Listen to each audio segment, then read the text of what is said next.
بسم اللہ الرحمن الرحیم۔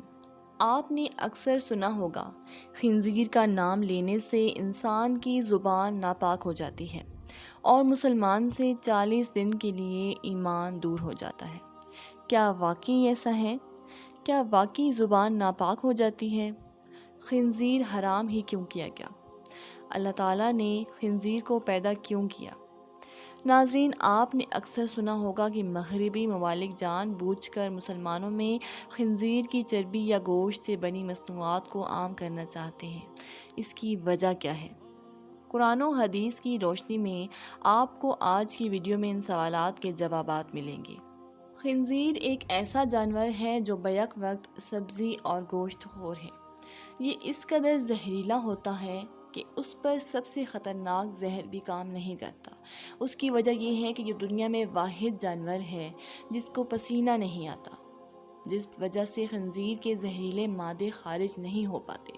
دنیا کا ہر مسلمان یہ تو جانتا ہے کہ خنزیر حرام ہے، لیکن کیوں حرام ہے یہ کم ہی لوگ جانتے ہیں۔ اللہ پاک قرآن مجید میں فرماتا ہے، آپ فرما دیں کہ میری طرف جو وحی بھیجی گئی ہے اس میں تو میں کسی بھی کھانے والے پر ایسی چیز کو جسے وہ کھاتا ہو حرام نہیں پاتا، سوائے اس کے کہ وہ مردار ہو یا بہتا ہوا خون ہو یا سور کا گوشت ہو، کیونکہ یہ ناپاک ہے، یا نافرمانی کا جانور جس پر ذبح کے وقت غیر اللہ کا نام بلند کیا گیا ہو۔ پھر جو شخص بھوک کے باعث سخت لاچار ہو جائے، نہ تو نافرمانی کر رہا ہو اور نہ حد سے تجاوز کر رہا ہو، تو بے شک آپ کا رب بڑا بخشنے والا نہایت مہربان ہے۔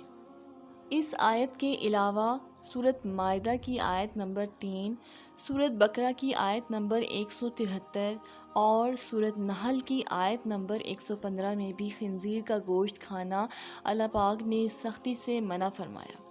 حضرت جابر بن عبداللہ رضی اللہ تعالیٰ عنہ سے ترمذی کی حدیث نمبر 1297 میں روایت ہے کہ حضور پاک صلی اللہ علیہ وآلہ وسلم نے فرمایا، اللہ اور اس کے رسول صلی اللہ علیہ وآلہ وسلم نے شراب، مردار خنزیر اور بتوں کی پوجا کو حرام قرار دیا ہے۔ حضرت جابر رضی اللہ تعالیٰ عنہ کہتے ہیں کہ میں نے پوچھا کہ حضور، مردار کی چربی جو کہ کشتیوں پر ملی جاتی ہے یا چمڑے پر لگائی جاتی ہے، اس کا کیا حکم ہے؟ حضور صلی اللہ علیہ وآلہ وسلم نے فرمایا وہ بھی حرام ہے۔ اب سوال یہ پیدا ہوتا ہے کہ خنزیر حرام کیوں کیا گیا؟ اللہ پاک نے اس کی وجہ قرآن کریم کی سورۃ الانعام کی آیت نمبر 145 میں یہ بیان کی ہے کہ خنزیر ناپاک ہے۔ آئیے اب آپ کو خنزیر کی خباثت اور ناپاکی کی وجہ بتاتے ہیں۔ خنزیر سے ایک خاص قسم کی بدبو آتی ہے کہ اس کے پاس انسان کھڑا ہی نہیں ہو پاتا، اسی لیے مغربی دنیا میں اس کے جسم پر ایک خاص قسم کا تیل لگایا جاتا ہے۔ یہ دنیا کا واحد جانور ہے کہ جو دوسروں کی غلاظت کے ساتھ ساتھ اپنی غلاظت بھی کھا جاتا ہے۔ خنزیر اپنی مادہ کے لیے خود دوسرے نر کو پسند کرتا ہے اور ان کو گھیر کر اپنی مادہ کے پاس لاتا ہے اور خود ہی ان دونوں کا ملاپ کرواتا ہے۔ یہ دنیا کا واحد جانور ہے جو کہ ہم جنس پرستی کو بے حد پسند کرتا ہے۔ انہی عادات اور خصلتوں کی وجہ سے خنزیر کو قرآن پاک میں ناپاک کہہ کر پکارا گیا ہے، اور یہی وجہ ہے کہ آج خنزیر کو کھانے والوں میں خنزیر کی ہی یہ سب ناپاک عادتیں عام ہو چکی ہیں۔ اسی لیے قرآن و حدیث میں خنزیر سے کسی بھی قسم کا فائدہ اٹھانے سے منع کیا گیا ہے۔ روایات موجود ہیں کہ یہ کسی بھی نبی کی امت کے لیے حلال نہیں کیا گیا۔ خنزیر کی پیدائش کے متعلق مشہور روایت ہے جس کے راوی حضرت ابن عباس رضی اللہ تعالیٰ عنہ ہیں۔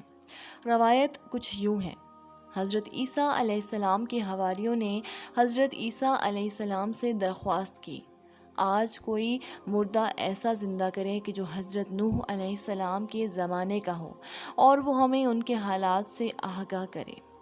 چنانچہ حضرت عیسیٰ علیہ السلام نے ایک قبر پر لاٹھی ماری جس میں ایک نوجوان زندہ ہو کر بیٹھ گیا۔ وہ شخص کہنے لگا کہ حضرت نوح کی کشتی کی لمبائی 1200 گز تھی اور چوڑائی 600 گز تھی، اور اس کی 3 منزلیں تھیں۔ پہلی منزل پر جانور، دوسری منزل پر انسان اور تیسری منزل پر پرندے رہتے تھے۔ اب جانوروں نے اپنے فضلے سے پہلی منزل پر اتنا گند ڈال دیا کہ بیماریاں پھیلنے کا خدشہ ہونے لگا، تو حضرت نوح اللہ تعالیٰ کے حضور سجدہ ریز ہوئے، تو اللہ پاک نے خنزیر نر اور مادہ دونوں کو پیدا فرمایا، جو کہ ہاتھی کے قریب سے نمودار ہوئے۔ وہ فوراً گند اور جانوروں کا فضلہ اور سب گند جو جانوروں کی وجہ سے وہاں پھیلا ہوا تھا کھا گئے، اور وہ سب گند انہوں نے ختم کر دیا۔ خنزیر حرام اور نجس العین ہے، اور نوح سے لے کر بعد تک تمام انبیاء خنزیر کو برابر حرام ٹھہراتے رہے اور اس سے کلی اجتناب کا حکم دیتے رہے ہیں، یہاں تک کہ حضرت عیسیٰ علیہ السلام نازل ہوں گے تو وہ بھی خنزیر کو قتل کریں گے۔ اب بات کرتے ہیں کہ اس جملے کی کہ خنزیر کا نام لینے سے 40 دن تک زبان ناپاک رہتی ہے یا 40 دن تک ایمان دور چلا جاتا ہے۔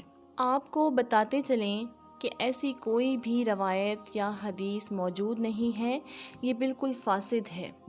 اگر نام لیا جائے تو انسان دائرہ اسلام سے خارج نہیں ہوتا، اور 40 دن ایمان سے دور رہنے والی کوئی اصل بات نہیں۔ ناظرین، قرآن کریم کے اندر خنزیر کا نام بھی ہے، فرعون کا نام بھی ہے اور ابلیس کا نام بھی ہے، تو جب بندہ قرآن کریم کی تلاوت کرتے ہوئے ان کا نام لیتا ہے تو ہر حرف پر 10 نیکیاں ملتی ہیں۔ یہ غلط بات ہے کہ خنزیر کا نام نہ لیا جائے۔ ہاں، اگر کوئی جان بوجھ کر اس کے نام کی تسبیح شروع کر دے تو وہ غلط بات ہے۔ جدید سائنس نے بھی خنزیر کے گوشت پر تحقیق کے بعد اسے انسانی جسم کے لیے مضر قرار دیا ہے۔ دوستو، یہ بات ذہن میں رکھیں کہ آدم علیہ السلام کو جنت سے صرف اسی لیے نکالا گیا تھا کہ انہوں نے اللہ تعالیٰ کی طرف سے منع کردہ درخت کا پھل کھا لیا تھا۔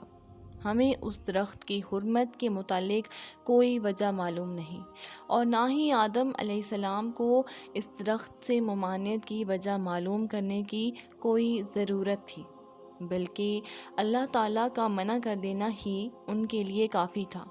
بالکل اسی طرح ہمارے لیے اور دیگر تمام مومنوں کے لیے اتنا ہی کافی ہے کہ اللہ تعالیٰ نے خنزیر کو حرام قرار دیا ہے، لہٰذا ہم سب کو اس سے بچ کے رہنا چاہیے۔